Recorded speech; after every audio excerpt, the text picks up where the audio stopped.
తాకట్లో ఉన్న బంగారాన్ని విడిపించి ఆ రోజున మార్కెట్ ధర కట్టి మిగిలిన డబ్బును మీకు అందిస్తుంది కొమ్మూరి గోల్డ్.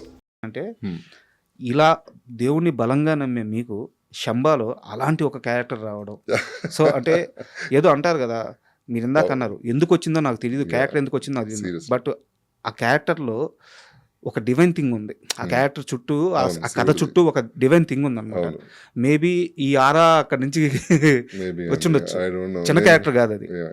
సో ఆ క్యారెక్టర్ వచ్చినప్పుడు ఇదేదో నా థాట్ ప్రాసెస్ దగ్గరగా ఉంది. ఆ కథ విన్నప్పుడు ఏమైనా అనిపించింది?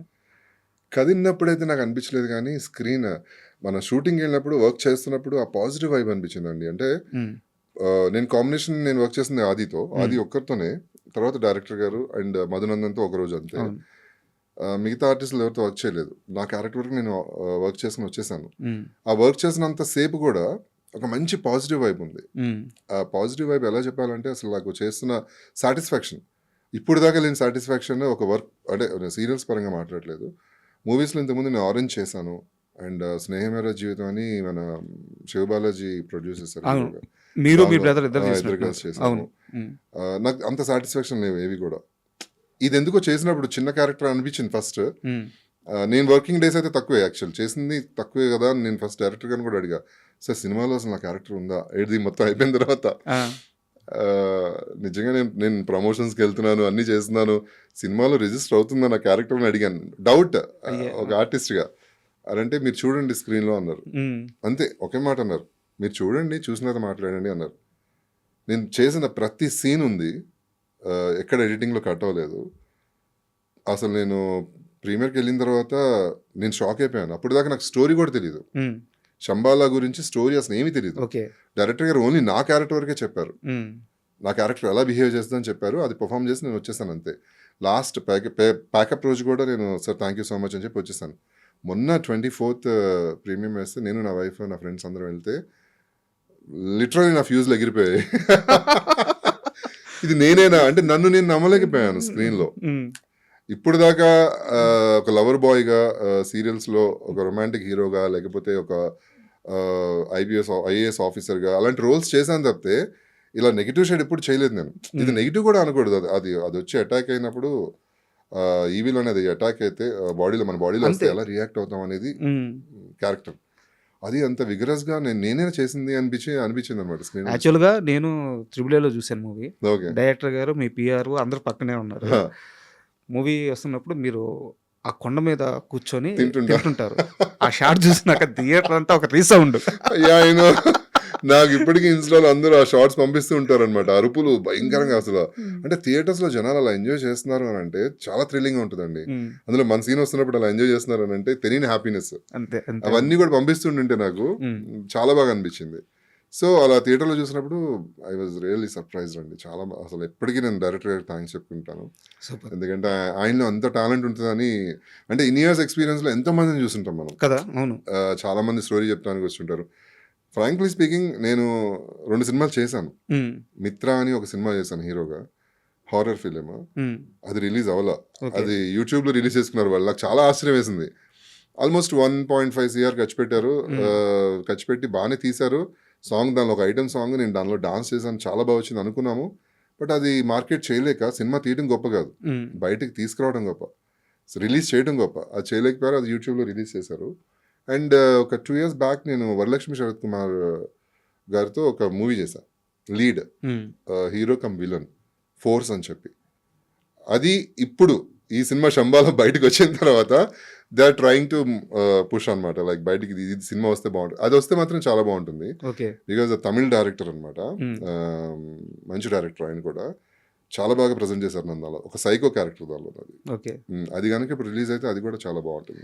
అండ్ మూవీ రిలీజ్ అయిన తర్వాత, శంబాలో రిలీజ్ అయిన తర్వాత ఇంత పెద్ద సక్సెస్ అయింది, మీకు వచ్చిన బెస్ట్ కాంప్లిమెంట్ ఏది, ఎవరి నుంచి వచ్చింది? నా వైఫ్.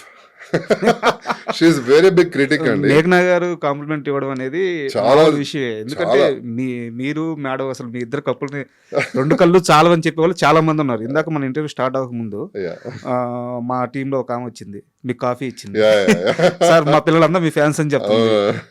మీకంటే మీకు ఒక్కరికైనా కాదు, మీ కపుల్కి ఫ్యాన్స్ అని Couple కి, చెప్తుంది. మీ ఫ్యాన్స్ మీకు ఉండొచ్చు, బట్ మేడం ఫ్యాన్స్ మేడంకి ఉండొచ్చు. Yeah. మీ ఇద్దరు కలిసి ఉన్నప్పుడు కొన్ని లక్షల మంది అవునండి. మీ ఇద్దరిని చాలా అభిమానంగా చూస్తారనమాట. సో మేడం మీకు కాంప్లిమెంట్ ఇవ్వడం అనేది చాలా మామూలు విషయమే, మిమ్మల్ని క్రిటిసైజ్ చేయడం అనేది మామూలు విషయమే. నేను చెప్పేది బయట నుంచి వచ్చిన బెస్ట్ కాంప్లిమెంట్ అది. మా డైరెక్టర్ గారు ఓకే. ఆయన ఒకటే వర్డ్ అన్నారు, వర్కౌట్ అవుతుంది అని. వర్కౌట్ అయింది సినిమాలో మీ క్యారెక్టర్ అని, బాగుంది అని. మొన్న ఇంకా సక్సెస్ అయిన తర్వాత అందరం కూర్చొని సరదాగా మాట్లాడుకుంటుంటే ఆయన సీన్ బై సీన్ అంటే చెప్తున్నారు అనమాట, ఒక్క షాట్ ఏంటి సార్ అది ఎలా చేశారు అంటే అప్పుడు దాకా ఆయన ఆ టెన్షన్ ఓపెన్ అవ్వలేదు దానికి ముందు. అసలు అది ఆ మేనరిజం అసలు భలే ఉంది, బాగా వచ్చింది, చాలా బాగా చేశారని చెప్పి ఫస్ట్ కాంప్లిమెంట్ మా డైరెక్టర్ గారు.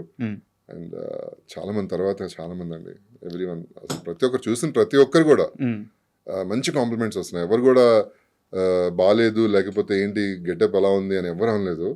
ఆ గెటప్ తోనే అసలు ఫస్ట్ అందరూ సెట్ అయింది ఆ క్యారెక్టర్ కి. అవును. చెప్తున్నాను కదా, నేను పర్సనల్ గా నేను కొంచెం బాగా చూసుకుంటాను, నన్ను బాగా కనిపించాలని చూసుకుంటాను. అలాంటిది నేను నన్ను మర్చిపోయాను సినిమాలో. అది ఎవరో చేస్తున్నారు, ఎవరో క్యారెక్టర్ అనుకుని నేను చూసాను ఆ సినిమాని. ఈవెన్ షూటింగ్ చేసినప్పుడు మానిటర్ లో కూడా ఒక చిన్న షాట్ మధునందన్ భయపడుతుంటే వెనక నుంచి రాక్ మీద వస్తుంటాను. సార్ ఎవరు సార్ వీడియో అని అడిగాను నేను. నిన్న మధునందన్ గారు కూడా అదే అంటున్నారు ఇంటర్వ్యూకి వస్తే, భయపెట్టేశాడు భయ. ఆయన కూడా ఈజ్ వెరీ గుడ్ యాక్టర్. ఆయన ఎక్స్ప్రెషన్స్ కానీ అసలు అవన్నీ కూడా ప్రతి ఆర్టిస్ట్ అండి దీనిలో చేసిన ప్రతి క్యారెక్టర్ ఆర్టిస్ట్ కూడా చాలా అద్భుతంగా పర్ఫామ్ చేశారండి. సూపర్. నేను ఒక స్ట్రైట్ క్వశ్చన్ అడుగుతాను. Yeah please. నాకు అంతే స్ట్రైట్గా ఆన్సర్ కావాలి. యా. ఇన్ని సంవత్సరాలు సీరియల్స్ చేశారు, సరే మీరు చెప్పినట్టు ఒక లాస్ట్ 1.5 years 2 years బ్యాక్ ఒక డిసిషన్ తీసుకున్నారు, ఇక చాలు అని. ఆ డిసిషన్ తీసుకున్న రోజు మీరు మేఘనా గారు ఏం మాట్లాడుకున్నారు?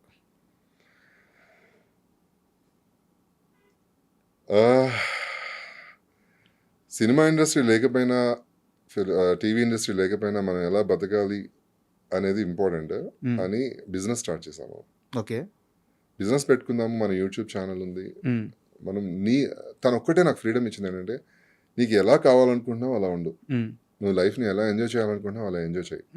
నేను ఇలా సంపాదించు, నాకు మనీ కావాలి లేకపోతే బాగా సెటిల్ అవ్వాలి, కోట్లు కావాలి ఎప్పుడు అడగలేదు నన్ను. నాకు ఫ్రీడమ్ ఇచ్చింది అలాగా. సో దాంతో నేను వెయిట్ చేశాను తప్పితే నేను ఎప్పుడు ట్రై చేయలేదు, ఖాళీగా ఉన్నా కూడా. బట్ నేను బేసికల్లీ డాన్సర్, అందరికి తెలిసింది కదా, క్లాసికల్ డాన్సర్, చిన్నప్పటి నుంచి నేర్చుకున్నా. నా by God's grace every year ఒక 2 సార్లు ట్వైస్ ఆర్ థ్రైస్ నేను యూఎస్ వెళ్ళి వస్తుంటాను షోస్కి. ఓకే. దసరా, దివాళీ ఆర్ మన తానా కూడా డెట్రాయిట్లో జరిగింది, దానిలో కూడా నేను క్లాసికల్ పర్ఫామ్ చేశాను. అందరూ 2011 నుంచి ఫస్ట్ 2011లో నేను విజిట్ చేశాను, నేను ఉదయ్ కిరణ్ ఫస్ట్ టైం నేను యూఎస్ విజిట్ చేసింది. 2011 నుంచి మధ్యలో కోవిడ్ ఒక 2 years గ్యాప్ తప్పితే మొన్నటి వరకు కంటిన్యూస్ గా వెళ్తూనే ఉన్నాను. అదొక ఇన్కమే కదా నాకు, అంటే లైక్ లైక్ అవునవును సాటిస్ఫాక్షన్ కూడా.